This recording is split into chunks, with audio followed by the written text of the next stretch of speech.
going on, people? It's the Xbot 448, and today's video, I guess you could say it's a throw in the shade video. You know, it's kind of funny hearing that whole term, you know, throwing shade or whatever. Now, because I'm the type of person that, you know, when it comes to a sunny day, I like to sit in the shade. I like the cool breeze from the shade and stuff like that. But, you know, in today's times, that whole term means something totally different. And I guess I'm throwing shade today. The reason why is, I can't understand why the Sony Defense Force, these stables, these ponies out here, I don't understand what these guys are defending. I've seen, you know, some news come out the last couple of days that kind of was the cherry on top for me when it comes to this whole subject.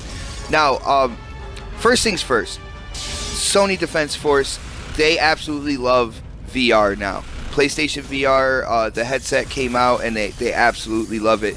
Now, here's the thing. PlayStation VR, the headset, bottom tier VR headset. We all know this, alright? They had to make it affordable for consoles and stuff like that. Bottom tier. So, now the Defense Force is taking this bottom tier piece of hardware and even talking about it above the Vive or the Oculus, which is really weird in and of itself. But if you look at the games that have been reviewed so far, and I use the term games very loosely because they are experiences, alright? They have things like, you know, 4 tracks on a downhill like street luge, and then that's it. So that's an experience, alright? You get to try the luge four times or whatnot. But an experience. And I looked at the reviews for these experiences, and shout out to Dealer, because Dealer Gaming made a video and he brought it up, and he's absolutely spot on with this. If you look at the average review scores, PlayStation VR experiences are averaging in the mid 50s when it comes to review scores, and that's what the Metacritic putting all the reviews kind of like together, and that's all the official reviews. If you look at the user scores, they're actually lower than that, but mid 50s. So these guys that were defending PlayStation VR and saying it's the next best thing since like the second coming of Christ and all this good stuff, and their experiences are getting mid 50s. Not only that, if you look at the reviews of the PlayStation VR headset, you actually, like Dealer said, you have to read them, because some companies are rating this thing on what it could be, and then there's some companies that are rating it on what it's doing now. And on the what it's doing now, they're not getting that great ratings. This is just to be honest, guys.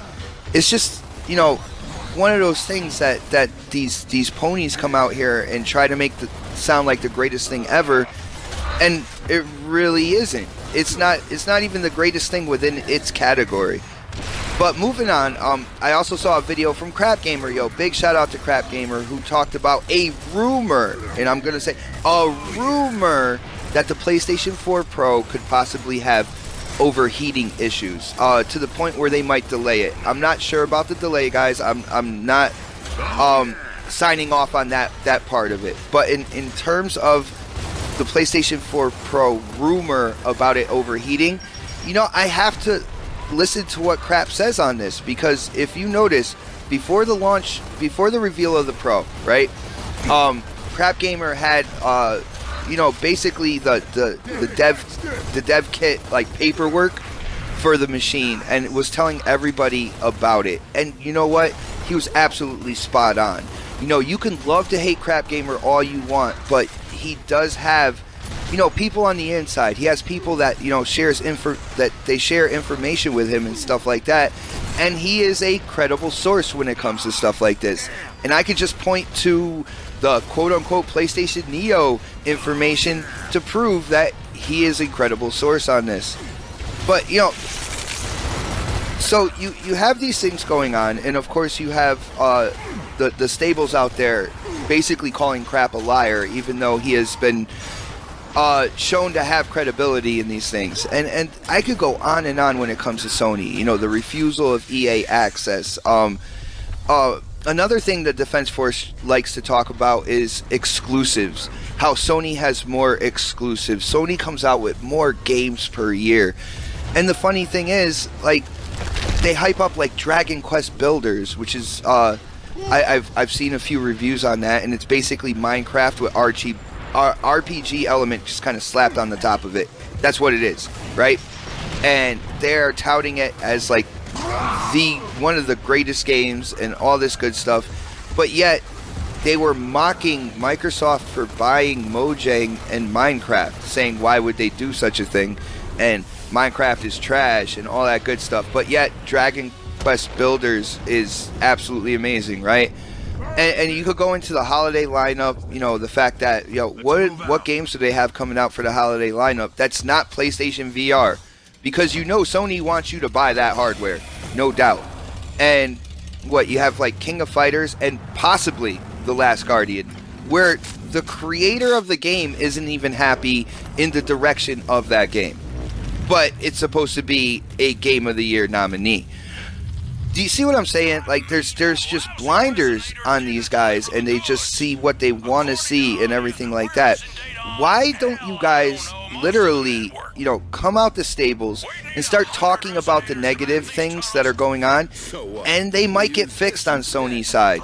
And then, you know, other people who have been on other platforms, like, you know, Xbox or even Nintendo, might actually look into, you know, getting a PS4 at some point as well.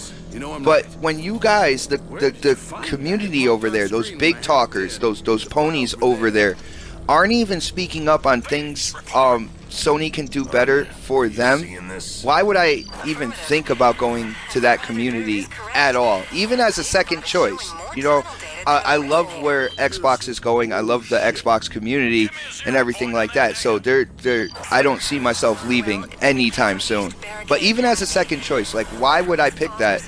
You know, seeing what Sony has been doing and such, and seeing how their big talkers in the community don't even speak out against Sony when stuff they're doing is absolute trash. Don't even share facts like, well, we have more games coming out. Yeah, and these games, you look at the Sony community bought like 2,000 of them, 3,000 of them. You know what I'm saying? Like, they hype up these games and then they don't buy them. So that's really weird to me. It's just like they're using it as a point just to point the finger at another company. When you look at like the games that have been coming out on Xbox, they have definitely been talked about. Forza Horizon 3, Gears of War 4, even Sunset Overdrive, you know, when that launched, the Rise, Son of Rome, like you could keep going on and on. I still have Sony people talking about Bloodborne. They're still talking about Bloodborne, and I don't hear anything except for Uncharted for this year. I don't know, guys. As usual, if you like the topics, you know, you like the gameplay, definitely hit that thumbs up button for me. Yo, definitely hit up the comment section. I want to know what you guys think about. Just kind of like this is my random shade video. It's something I've been thinking about. And if you haven't subscribed yet, definitely subscribe. But as for now, this is the Xbot 448, and I am definitely signing off.